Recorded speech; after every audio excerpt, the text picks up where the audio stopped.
Hey guys, we're here in another YouTube video. We're reacting to Scary Story Animations Part 3, and let's get it!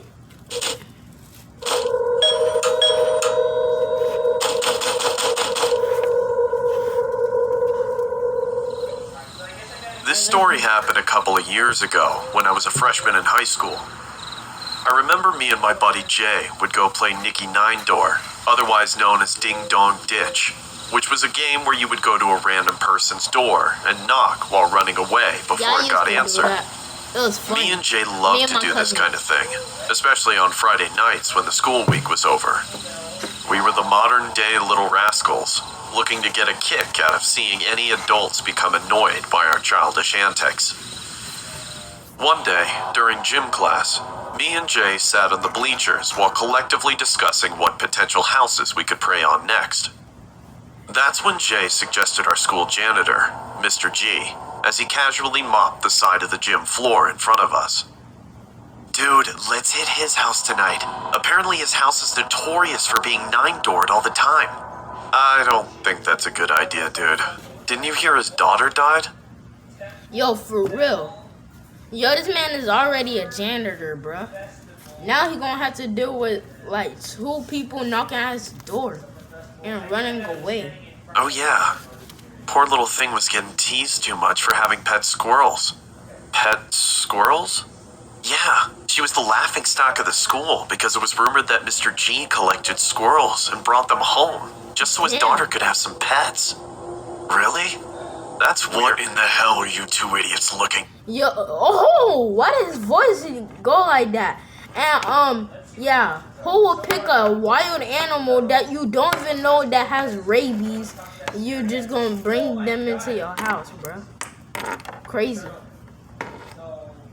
Yeah, that's what I thought. Don't be talking about my daughter or any of my business before I dump this dirty mop water on your heads. That's when Mr. G strolled away. Yo, if that man dumped some mop water on my head, bruh. He getting smacked, bruh. Hey, with his mop bucket. While me and Jay looked at each other and thought to ourselves that his house would be the perfect stakeout for Ding Dong Ditch later that night. Alright, now if he, now that he says he's gonna dump mop water on your heads, yeah, that's the time y'all should Ding Dong Ditch his house.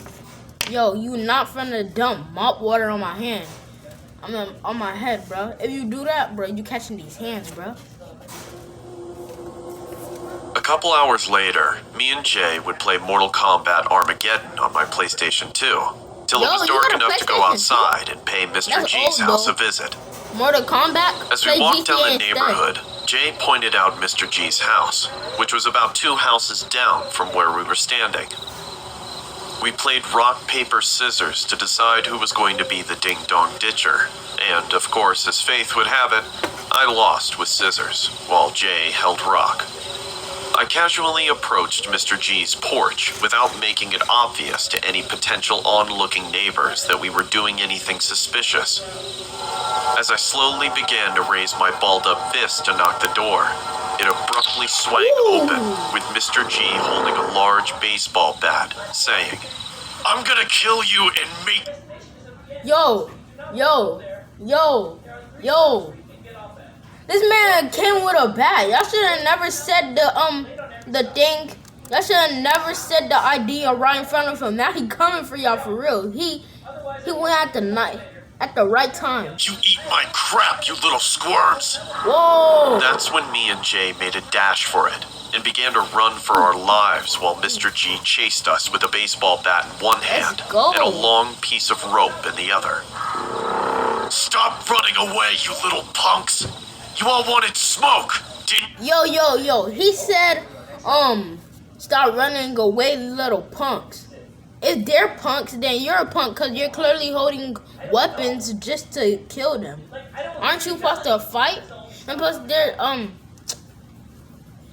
they're just, and how are they punks if they're running away? You got a whole you have a whole baseball bat and some ropes and stuff.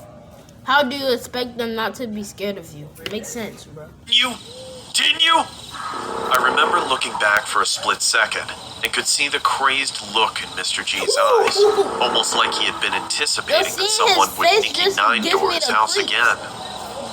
As Jay and I glanced to our right, we unhesitatingly made a swift turn towards the direction of a large fence with a hole in it, which led to a forest preserve with a warning sign that said, "Danger, do not go beyond this point."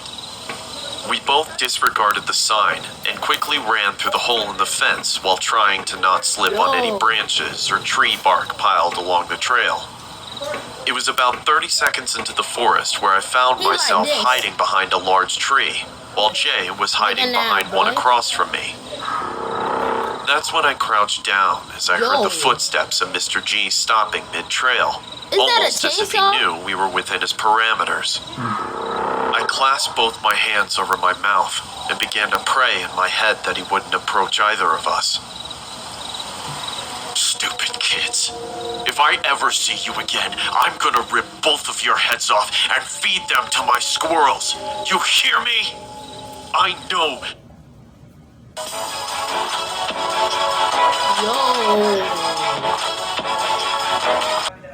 I have always been a huge fan of horror movies.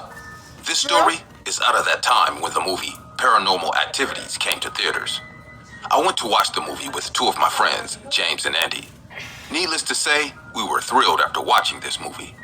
The concept of moving into a house and witnessing supernatural occurrences gave us an adrenaline rush. One evening, Andy and I went to James's house for a sleepover. We were chilling in James's room. James started to talk about some articles he read online that has claimed haunted houses do exist. I was sitting near his bedroom window and smoking when Andy said, "Chris, give me a drag." I passed the cigarette to him and said, "I have also read such articles. I wish we could visit a haunted house." Andy exhaled smoke out of the window and replied, "Who says you can't?" and started smiling with mysterious eyes. James said in a surprised voice, "What do you mean?" Andy turned to us and said, "There is a house residing near Crystal Lake. It's a half an hour drive from our town. People say that house is haunted." James scratches his head and said, "Oh, you mean the Millard house?" I was clueless about this place completely, so I interrupted their conversation and said, "What house? Who's Millard?" James immediately got up from his bed and switched on his laptop. He surfed a few minutes and then said, "Yes, I was right. I read about this place. This house has a very horrifying history. Years ago, a man named William Millard lived there. He had a beautiful daughter, but that man was very strict and hardly let his daughter go out of the house. One day, he found out that the daughter was having an affair with their mailman. Mr. Millard got so angry that he lost his senses and pushed his daughter down the stairs. The daughter broke her back and could never walk like a human. Some say she crawled around the entire house at night like a dog. A week after this incident, passerbys called the cops complaining about a rancid smell coming from the house. As the cops entered the house, they discovered Mr. Millard's dead body near the stairs. He fell from the stairs and broke his neck. They found the daughter dead on her bed." I smirked. Oh yeah, this is getting way too creepy, so that's the end of the YouTube video. Make sure you like, subscribe, comment, and peace.